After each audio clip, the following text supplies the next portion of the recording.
Доброго времени суток, уважаемые коллеги. Каждый из нас находится, может быть, в разных часовых поясах, поэтому я решил говорить не утро, не добрый вечер, а доброго времени суток. Меня зовут Хачатур Авалян. Я преподаватель-консультант Академии B1. Я в основном специализируюсь на преподавании CFA. На своем экране вы видите те основные темы, которые входят в первый уровень CFA.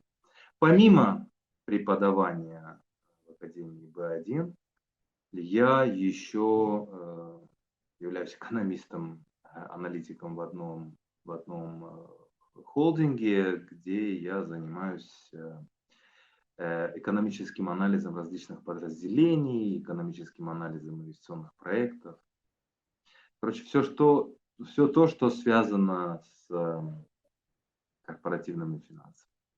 Ну и с финансовым анализом часто. Итак, сегодня мы попытаемся вам показать, как выглядит тренинг онлайн, тренинг CFA онлайн. Я постараюсь сделать это так, как если бы мы уже с вами занимались этим. Понятное дело, в силу того, что мы это делаем в качестве мок-тренинга, я некоторые расчеты не буду делать, дабы не слишком затруднять вам. Мы это будем делать непосредственно на тренинге, обязательно, потому что на тренинге цель в том, чтобы вы после того, как вы выйдете с тренинга или выйдете из онлайн-формата, чтобы вы абсолютно точно понимали, моя цель, наша цель в том, чтобы вы были абсолютно уверены в том, что все цифры, все расчеты понятны, прозрачны, для того, чтобы впоследствии вам это помогло в подготовке к экзамену. Понятное дело, вы уже, скорее всего, знаете, что как бы мы ни тренировались, как бы мы ни помогали вам со стороны, в частности, я или мои коллеги, специфика экзамена CFA заключается в том, что вам необходимо будет заниматься самостоятельно. Наша же цель состоит в том, чтобы облегчить вам этот процесс, существенно облегчить этот процесс, исходя из того, что экзаменам CFA обычно к CFA подходят уже имея определенный багаж, определенный опыт, и, соответственно, люди с таким багажом, с таким опытом, единственная их проблема – это время. Наша цель – сделать так, чтобы сэкономить на времени и помочь быстрее освоить материал. Это отнюдь не значит, что вы не сможете сдать экзамен CFA, если вы будете заниматься самостоятельно, но исходя из вашей занятости, которую мы предполагаем, опыт показывает, что можно этот процесс сделать более эффективным и менее трудозатратным.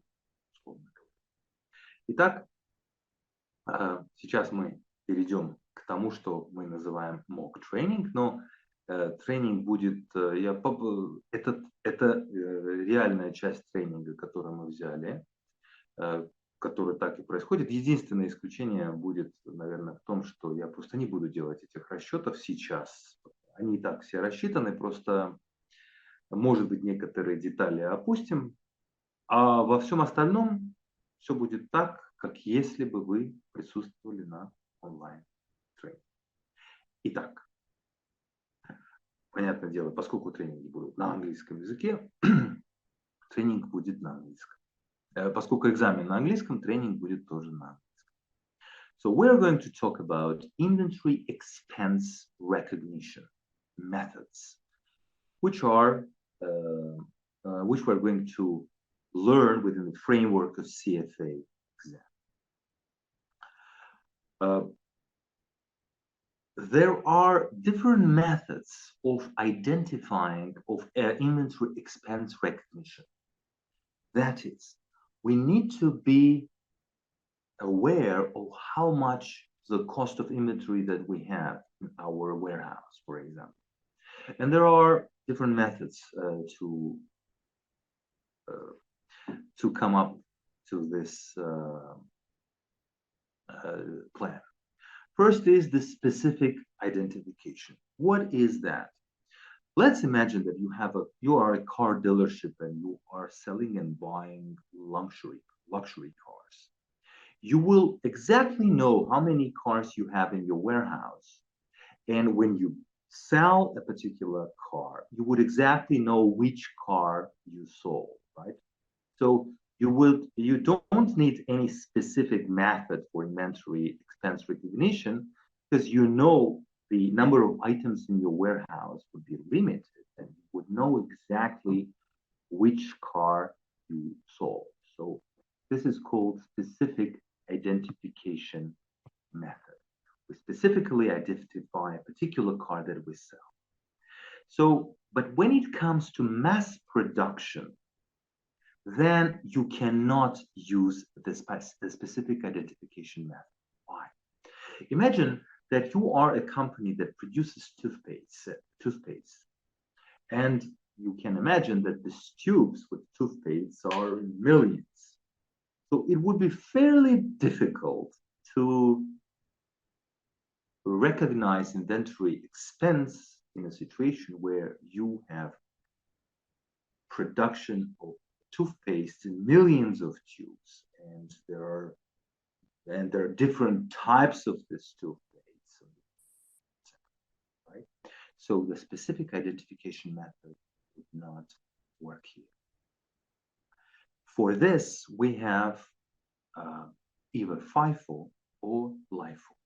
So what we mean, you've probably heard in your when you were doing your bachelor degree. So FIFO means first in, first out. That is, imagine that this is our accounting period. So the accounting period starts at 0 and ends at 1. You can imagine any. So let's say at the start of the year here, we had 100 units of particular goods. Let's imagine, well, tables, for example. And we are buying and selling tables. Now, at the end of the year, we had, let's say, 900 tables. And during the year, we sold 1,000 tables. Now, the job is to come up with the cost of goods sold on the one hand. What will be included in the cost of goods sold on the one hand? And on the other hand, we should understand the ending value of inventory at the end of the accounting period. EI means ending inventory. And here we would term it as beginning inventory. So what FIFO method implies, it implies first in, so this 100 units were the first that entered the, that should be regarded in the calculation of cost of goods sold. First in, first out. The FIFO, on the other hand, is the last in, first out. Last in, first out. Because when you buy and sell goods, some goods, well, if we imagine it with the flow of time, you buy the goods, you store them in the warehouse, subsequently you sell them. The FIFO implies that you reasonably would first sell the items that you bought in the first hand, the items that you bought, the earlier bought items, so to say. The FIFO, on the other hand, implies that you sell the items that were the last that entered your warehouse. You can imagine the LIFO as though you are, let's say you have a coal mine. So you dumped in the coal. There are different layers of coal here. So the upper part of this coal pile right, is the last units, right? The last ones that you've pulled in the coal on this heel, so to say.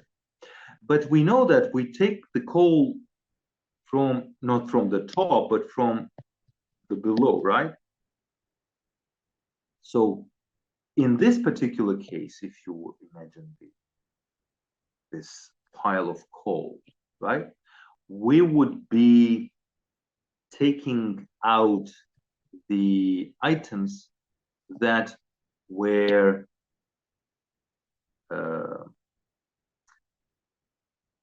dumped on this heel prior to the ones that were dumped on the top of it.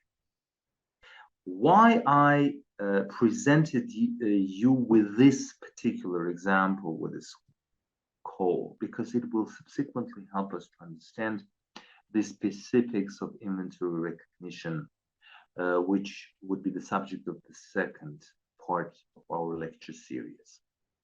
Now, you need to be aware that FIFO is allowed under IFRS. Basically, FIFO and weighted average method are allowed under International Financial Reporting Standards, but LIFO is prohibited under this.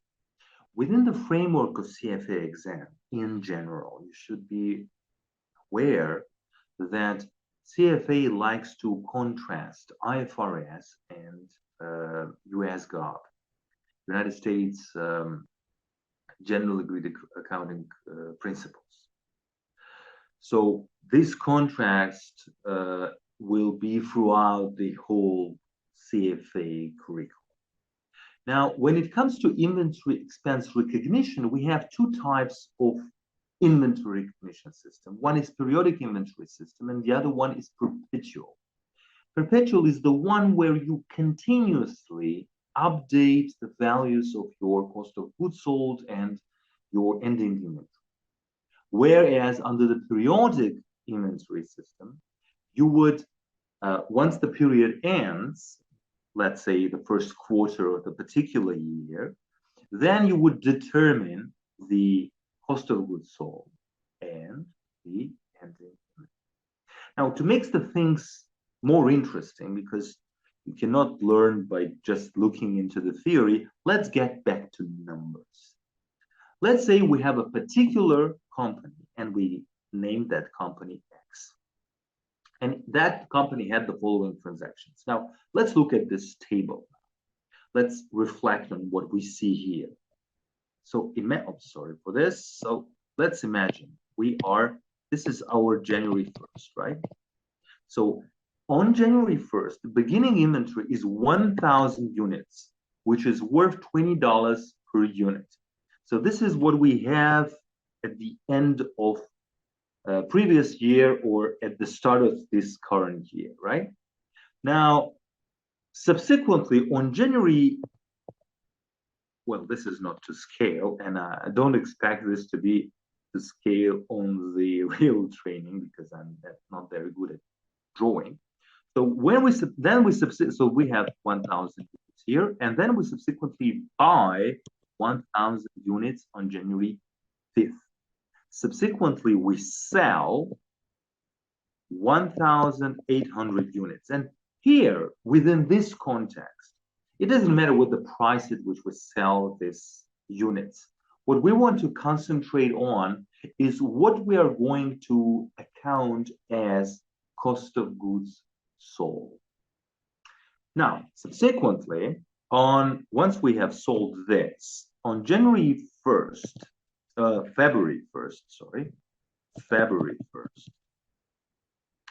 we buy another batch of 2,000 units, right? But you can see that we bought the first batch of the units that we bought for $25, but subsequently we buy 2,000 units for $30. What you should have already noticed that the price of what we buy and subsequently sell has increased.